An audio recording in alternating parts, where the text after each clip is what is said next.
nitume salamu kwa waziri wa mambo ya ndani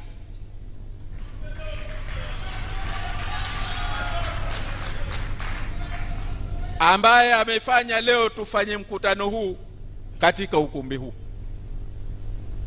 bila sababu, kwa visingizio. Sisi tunachomwambia waziri wa mambo ya ndani na tunachomuuliza, fujo anaiogopa, ni sawa, au sivyo? Lakini anaogopa mpaka amani pia anaiogopa. Na mtu ajabu kawa, si ndio? Vurugu, fujo, kuiogopa ni sawa, lakini unaogopaje amani? Unatafuta nini? Unachotaka nini? Maana anayefanya vurugu unamuogopa, unamdhibiti. Watu watakuelewa. Huyu anayetengeneza amani pia naye unamdhibiti. Hili linatuambia kitu kimoja tu, na naomba hili walichukulie viongozi wote na wenye dhamana katika nchi hii. Nchi hii tusiiendeshe kwa kubahatisha.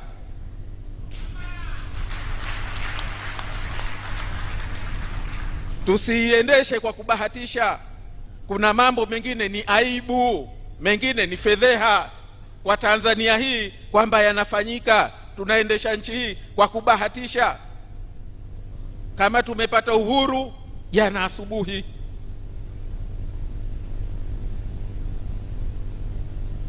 kwa sababu inashangaza, dunia nzima inafahamu kwamba bunge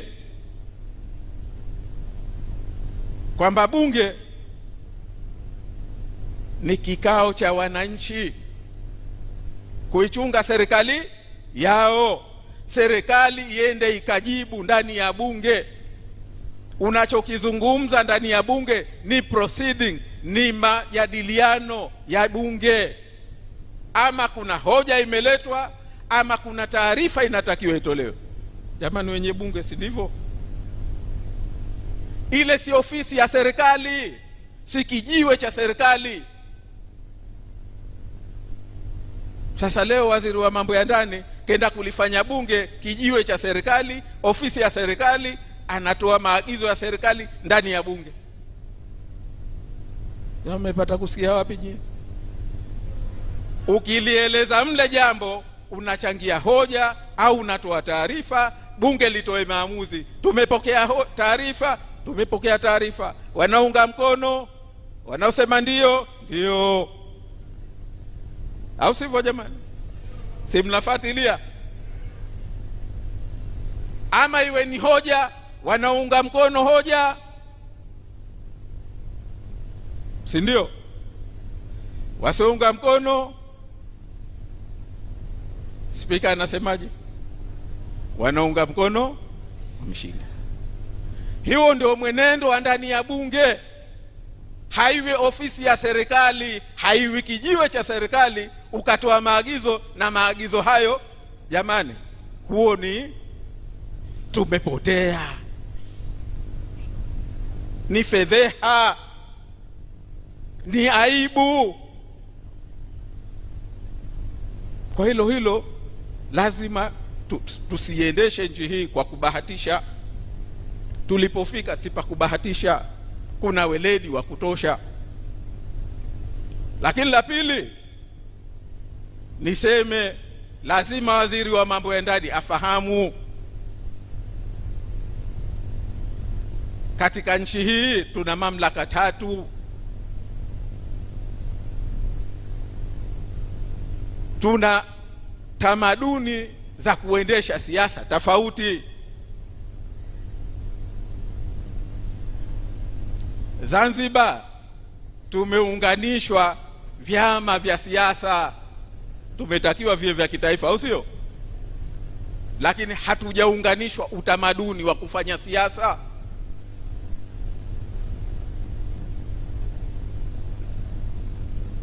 Sijui tunafahamiana. Huku Zanzibar kuna utamaduni wake wa kufanya siasa. Zanzibar kuna utamaduni wake wa kusimamia sharia za nchi. Kama umepewa dhamana usimamie pande zote, simamia pande zote, kila mmoja kwa stahiki yake, kila mmoja kwa mazingira yake.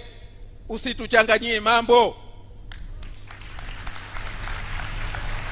Hii si sawa. Unatengeneza tatizo pasipokuwa na tatizo. Hasa uko kwenye tatizo, utaliweza hilo tatizo? Hapana tatizo, unatengeneza tatizo. Nilikuwa namuonesha babu hapa, naambia kuna karatasi hapa nimeitoa kwenye kitabu cha sheria za Zanzibar kilichochapishwa 1922. Leo miaka 104. Kitabu kile mimi ninacho pale nyumbani cha sheria za Zanzibar.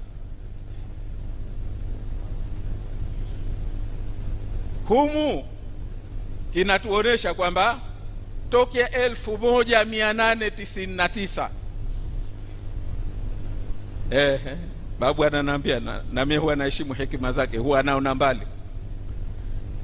Anasema nirudie 1899, sio 1900 jamani. 1899 mna sheria humu inaitwa Police Regulations. Inaitwa Police Regulations. Mna sheria humu ya tokea 1905 inaitwa Vagrancy, sheria ya kuwadhibiti vibaka, wazururaji. Tokea hebu itazame Zanzibar 1905 tayari kuna sheria ya kudhibiti vibaka. Nchi hii ina sheria ya kuzuia ukatili kwa wanyama tokea 1919. Inakwambia kwamba kuna ustaarabu wake. Si wageni wa uendeshaji wa serikali, si wageni wa siasa, si wageni wa udhibiti wa sheria za nchi. Usituchanganyie mambo.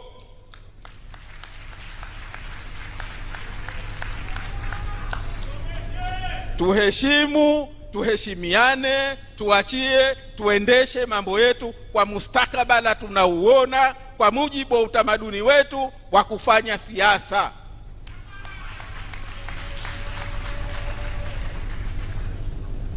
Jamani, zimefika zijafika? Nasema haya kwa sababu sisi jamani, mpaka tumefika hapa. Wao walitengeneza tatizo Oktoba 28 na 29.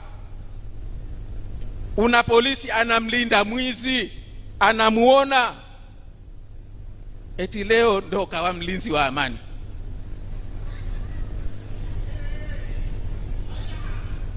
Mambo lazima tuambizane. Tunataka kujenga nchi hii upya, imevurugwa sana. Wameivuruga, wasiendelee kuivuruga.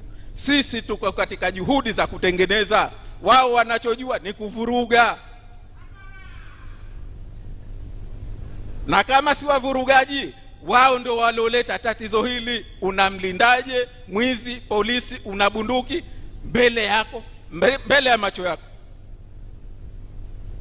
Ukimwambia polisi hana la kusema. Na sisi tunajua, hatuwalaumu polisi, walikuwa vituone, ndio amri waliopewa, ndio amri waliopewa. Kwa hivyo tunasema kwa Katambi, sijui kwa nani, kwa IGP, tunasema tunatafuta kutengeneza nchi hii, wasituharibie.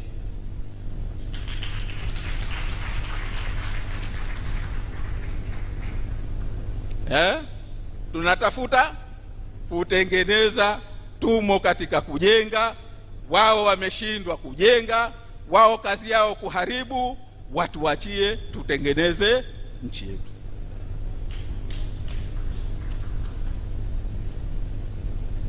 Tumefahamiana jamani? Zishafika eh?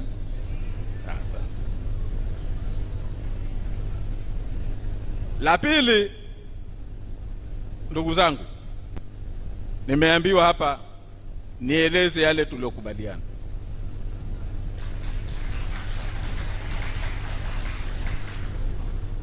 Mimi nitangulie kusema, kwanza niendeleze shukurani kwa wote, kwa viongozi wetu, na kwa namna ya kipekee